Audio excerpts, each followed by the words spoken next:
पालघर जिला के ओडरई के पास तोकते तूफान के कारण अरब सागर में आए चक्रवात तूफान में ओएनजीसी के बार्ज पर जिंदगी और मौत के बीच फंसे हुए करीब 140 लोगों की घटना की सूचना मिलने के बाद देवदूत बनकर पहुंचे Indian coast guard, Palghar police प्रशासन और नेवी के जवानों ने संयुक्त अभियान चलाकर इन्हें रेस्क्यू करके करीब 12 घंटे की कड़ी मेहनत के बाद सभी लोगों को सुरक्षित बाहर निकाला। जिसके बाद शिप में फंसे लोगों ने और इनके लिए देवदूत बनकर पहुंचे इंडियन कोस्ट गार्ड, नेवी के जवानों और पालघर पुलिस प्रशासन ने राहत की सांस ली।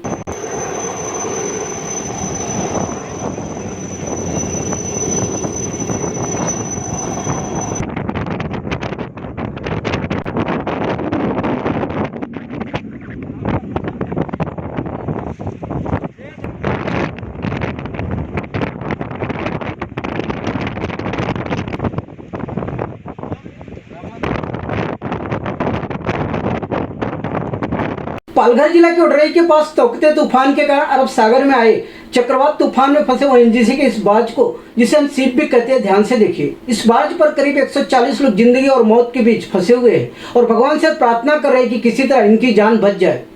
इस घटना की सूचना मिलने के बाद देवदूत बनकर पहुंचे Indian coast guard, Palghar police प्रशासन और नेवी के जवानों ने संयुक्त अभियान चलाकर इन्हें रेस्क्यू करके करीब 12 घंटे की कड़ी मेहनत के बाद सभी लोगों को सुरक्षित बाहर निकाला। जिसके बाद शिप में फंसे लोगों ने और इनके लिए देवदूत बनकर पहुंचे इंडियन कोस्ट गार्ड, नेवी के जवानों और पालघर पुलिस प्रशासन ने राहत की सांस ली।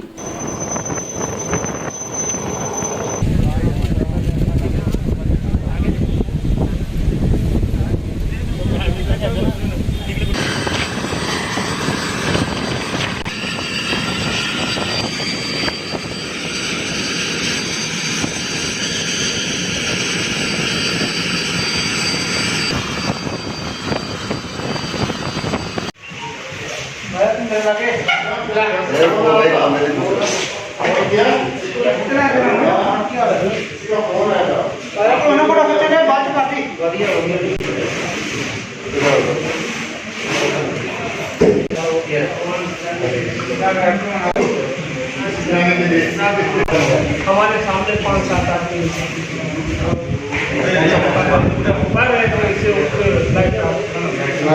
उसको अभी खराब हालत को याद मत करो, कौन से बात दूसरे का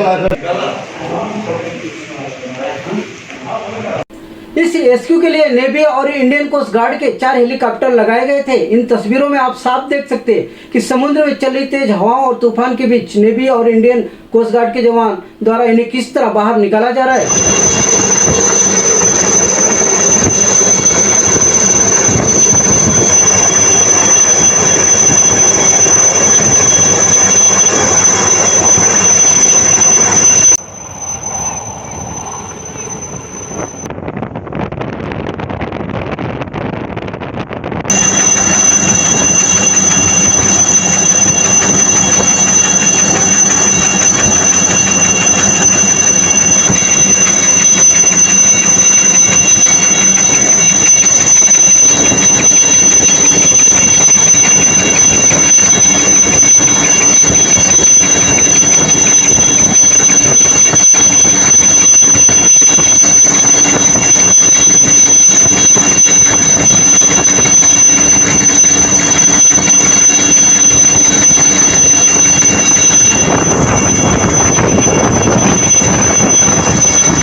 वहीं रेस्क्यू करके बाहर निकाले गए अरब सागर में बॉम्बे हाई साउथ में ओएनजीसी के लिए काम करने वालों ने बताया कि चक्रवाती तूफान को देखते हुए इन्हें बाहर आने के लिए कहा गया था।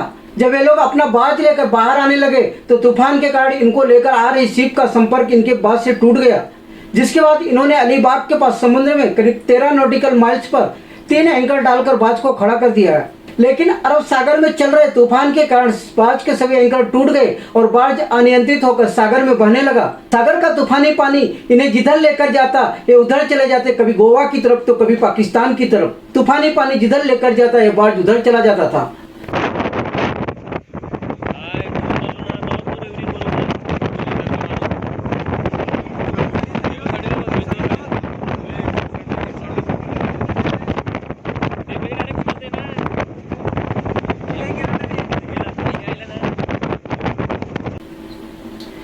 तूफान से क्षतिग्रस्त हुए बार्ज में जब पानी भरने लगा तो बार्ज में सवार सभी लोगों को मौत सामने दिखाई देने लगी। इन्हें लगा कि अब इनकी जान नहीं बचेगी।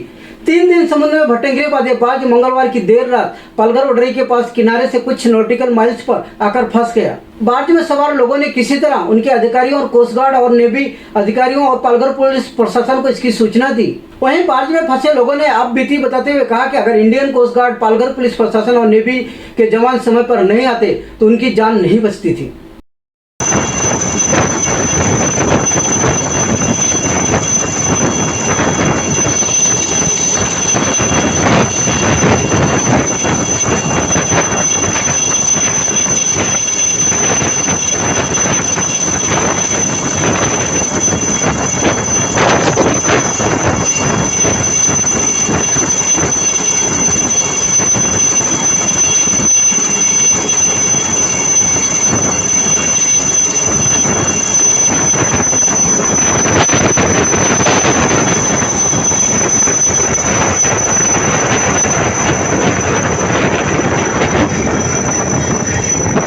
तोके तूफान के कारण पालघर जिला के ओडरई के पास अरब सागर में फंसे ओएनजीसी के शिप से कुछ लोगों को जो है रेस्क्यू करके कोस्ट गार्ड और नेवी के जवानों ने बचाया है और उन्हें बाहर ला गया। और ये माहिम के जो है ITI कॉलेज में उन्हें रखा गया और हमारे साथ शिप से लाए गए कुछ लोग हमारे साथ मौजूद हैं। उनसे बातचीत करके जानने की कोशिश करते हैं कि क्या हुआ था ऐसा, कि क्यों उनका शिप जो है समुद्र में अटका, उन्हें कितने दिन तक इस तरह समुद्र में गुजारना पड़ा और उन्हें किस तरह रेस्क्यू करके बाहर ला गया। हमारे साथ बातचीत करने के लिए जो है शिप के कुछ लोग मौजूद हैं जिन्हें रेस्क्यू करके कोस्ट गार्ड ने बाहर लाया है। उनसे करते हैं। सर क्या नाम आपका? मेरा नाम जॉन सर। हाँ, क्या हुआ था? हम लोग मुंबई हाई में काम करता था, उधर से साइक्लोन की वजह से हम लोग किनारा का तरफ आके एंकर डाला। हम लोग कल परसों शाम को 3 एंकर डाला था अपना बार्ज को, और कल सुबह 11 बजे के आसपास अपना तीनों एंकर टूट गया। हम लोग ड्रिफ्ट होके इधर तक पहुंच गया। कल रात को 3 बजे के आसपास हम लोग इधर अग्राउंड हुआ अपना वेसल। तो शिप में कितने लोग थे और उन्हें किस तरह बचाया गया? अभी हमारा शिप में थोड़ा फ्लडिंग हुआ था, नीचे से हम लोग को थोड़ा पानी ऊपर आने का शुरू हुआ था। उसके वजह से हम लोग डिस्ट्रेस अलर्ट भेजा कोस्ट गार्ड और इंडियन नेवी को। हम लोग को बचाने के लिए वो लोग भी कोशिश किया था, लेकिन दरिया का सिचुएशन बहुत ख़राब है। उसके वजह से हम लोग अपना बचाने के लिए हम लोग अंदर से बैठा, फिर रात को इधर आके ग्राउंड हुआ। अच्छा, ये शिप कहाँ से आ रही थी और कहाँ जा रही थी? अभी हम लोग मुंबई से मुंबई हाई नॉर्थ ONGC का फील्ड में गया था। हम लोग ONGC फील्ड में जाके उसका प्लेटफॉर्म का सारे काम का किया। तो करने के बाद अभी साइक्लोन की वजह से उधर से हम लोग हटाया, तो सेफ रहने के लिए हम लोग किनारा का तरफ पहुंच के हम लोग 3 एंकर डाला।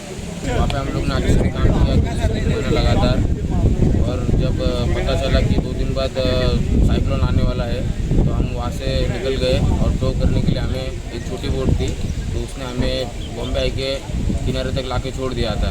तो कुछ ज़्यादा तेज़ी से बढ़ रहा था और सुनामी कुछ ज़्यादा तेज़ी से बढ़ रही थी। तो जो छोटी बोट हमें जो टो करके लेके आई थी वो चली गई, उसने भी हमें बहुत बहुत शुक्रिया।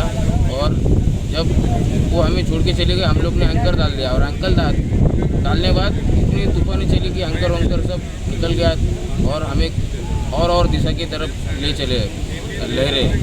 तो हम कभी उस दिशा में जा रहे थे, कभी कलकत्ता के, कभी हम कोई भी अलग अलग दिशा में, पाकिस्तान की दिशा में भी हम लोग चले गए थे। फिर भी भगवान का हमारा नसीब अच्छा है, भगवान ने हमें बचा लिया। और उधर से हम इस तरफ आने लगे तो हमारी मार्च इस तरफ टकराई पत्थरों से और वही जगह पे स्टॉप हो चुकी। स्टॉप होने बाद तो हमने देखा यहाँ पे कुछ दिख तो नहीं रहा था, सुबह 4 बजे के वक्त कुछ दिख तो नहीं रहा था, पर फिर भी हमने देखा कि यहाँ पे कुछ दिख रहा है, गाँव दिख रहा है। तो फिर वही हमने देखा गाँव दिख रहा है, तो हमें थोड़ा दिल को तसल्ली आ गई कि हम अभी बच चुके हैं और हमें कोई खतरा नहीं है। तो हमारे कप्तान साहब बोले कि अभी कुछ डरने की ज़रूरत नहीं है। और इंडियन कोस्ट गार्ड ने हमें बहुत सारी मदद दी, हमें चॉपर ऊपर ले आए, चॉपर से हमें 4 पर्सनों को रेस्क्यू किया गया और हमें बीच पे लाके छोड़ा। तो यहाँ के गाँव वालों ने भी हमारी मदद की और सारे बंदे खाने पीने के लिए हमें लेके आए। तो कुछ हमें महसूस नहीं हुआ कि हमें कुछ गम है, तो हम खुश है, अभी बच गए हम और हमारे सारे साथी भी रेस्क्यू हो चुके हैं, तो अभी कोई टेंशन नहीं है। फिर भी बाहर जो यहीं पे फंसी है तो देखो उसे क्या होता है आगे, और सारे सब ठीक है। जय हिंद, जय भारत। हाँ, क्या नाम आपका? अनिल रमेश गजरे। हम लोग गल कंस्ट्रक्शन बाज पे थे। हाँ। एक्चुअली हम लोग आ गए मीन्स नियर बाय थे मुंबई पोर्ट के, लेकिन विंड ऐसा स्पीड हुआ कि चेंज हुआ एकदम, कि जो हमें जो शिप कैरी कर रही थी वो उसको मीन्स परफेक्ट से वे मिल नहीं पा रहा था। कभी यहाँ जा रही थी, वहाँ जा रही थी, फिर वहाँ पे हम लोग ने स्टॉप कर दिया। हमारे बाज मास्टर जो है वहाँ पर स्टॉप करके उन्होंने एंकर डाल दिया। 3 एंकर पे बाज वहाँ पर ही खड़ी रह गई, तो धीरे धीरे वो शिप भी हमें छोड़कर चली गई। एक रात वहाँ पर हम निकाले, लेकिन उस रात से जो 12 बजे से जो चालू हुआ ना, 12 बजे स्लोली जो तूफान साइक्लोन का जो थे, ऐसा वेव्स आ रहे थे कि पूरा माउंटेन से भी बड़े बड़े वेव्स आ रहे थे। बाज थी वो चेन ब्लॉक पे एंकर पे तो थी वो बाज, लेकिन धीरे धीरे वो भी टूट गया। फिर हम लोग समझ गए, हम लोग सब जन काफ़ी डर गए। तो फाइनली मैं एक वीडियो बनाया था, जैसे हमारे 4-5 फ्रेंड्स थे, सभी के रूम में जाकर शिप में भी पानी भर गया था फर्स्ट डेक मेन डेक में स्लोली। फिर ऐसे हम लोग एक हैप्पीनेस के लिए कैसा एक वीडियो बना दिए थे सब, जैसे हर एक के रूम में जाके जो 2 मिनट 5-5 मिनट। फिर उसके बाद बताइए कि आप लोग कैसे यहाँ पे कैसे पहुँचे, वडरी में कैसे पहुँचे, और क्या तूफान के दौरान क्या हो रहा था बोट में? नहीं, वहाँ से शिप क्या हुआ जा रही थी कि अभी कैसा ओशन इतना बड़ा है, हमें कुछ पता नहीं था, और हम यहाँ से वहाँ सब जा रहे थे, तो हमें कुछ भी पता नहीं चला। तो भी हम भगवान के ऊपर भरोसा रख के चले थे। बाकी सारे बंदे भी हमारे साथ मेंढक पे आके सारे बंदे बैठ चुके थे। कैंटीन रूम में हम सारे बंदे थे, लाइफ जैकेट पहन के सब रेडी पोजीशन में थे। कभी भी कुछ भी हो सकता है, वो हिसाब से हम रेडी पोजीशन पे थे। और यहाँ हम आए आज मॉर्निंग में 4 बजे के लगभग। तो यहाँ से हम देखे कि कुछ हमें कुछ दिख रहा है, लैंड दिख रहा है, तो हम वही इंतज़ार में थे कि कोई हमें देखे या फिर हमारी आवाज़ किसी तक पहुंच सकती है। तो हमारी आवाज़, हमारे जो सीनियर साहब थे उन्होंने कुछ फ़ोन वोन किया, यहाँ पे रेंज मिली थोड़ी बहुत, तो उतने में बात हो गई और वही हम कंटिन्यू किए। तो हमें रेस्क्यू करने के लिए चॉपर आए थे और इंडियन नेवी आई थी, पुलिस वाले आए थे। तो जो भी था सही, अच्छा लगा, हमें रेस्क्यू किया। धन्यवाद। सर, तूफान के दौरान आप लोग को दिशा नहीं मिल रही थी? नहीं, दिशा नहीं मिल रही थी। जो दिशा दिखाने वाली जो बोट थी, हमें वो बोट कहाँ चली गई पता नहीं चला। उसका एंकर टूट गया था वो बोट का, और वो कहाँ चली गई वो पता ही नहीं चला। ये तूफान के कारण आप लोग यहाँ पे आके किनारे मतलब आए, वडरी के पास आए? ये तूफान के कारण हम इस जगह पे आके टकरा गए, और जो भी हुआ अच्छा हुआ। ऐसा लग रहा है कि तूफान की तरफ से हम यहाँ पे आके फंस गए ज़मीन में, हमें अच्छा लगा। अगर हम सेंटर में होते समुद्र के बीचों बीच, तो हमें पता नहीं कि हमें क्या होता क्या नहीं होता। खुदा ना खास्ता कुछ हो जाता, या फिर कोई रेस्क्यू करने आता नहीं आता। तूफान के बारे में हर टाइम हम लोग बोलते हैं, मगर हम लोग जब सीनियर रहते हैं बहुत टाइम हमने तूफान को फेस किया है। But this time it is something different than those previous whatever is past. So we started anchor handling and try to move the vessel to the inner anchorage, where we are not getting the size of much traffic. But just one day before, the port issue a letter saying no vessel will be allowed to anchor inside the anchorage shelter. So we have to put outside, and by the time when we are putting the anchors, this is already on our way behind us. We complete our anchor handling, and soon after that we start. It breaks our 3 anchor wires, and the 4th one when we drop within no time, because the strength of this cyclone is so much so that these wires are not enough to hold.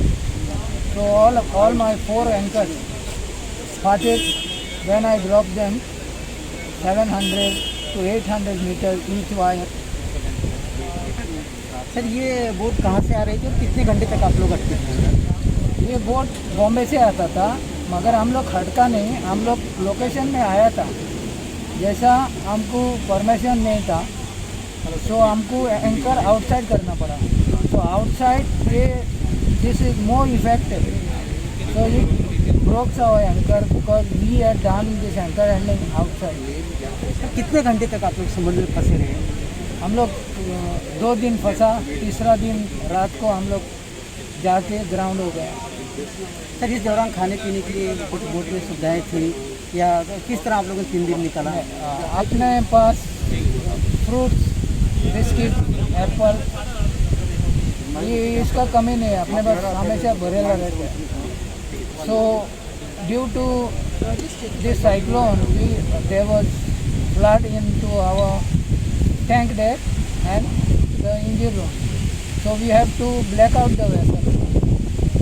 So when we black out the vessel, we cannot cook anything because it is all dark, there is no hot place on, so that is why we kept it like this for 3 days and the 3rd day we came out.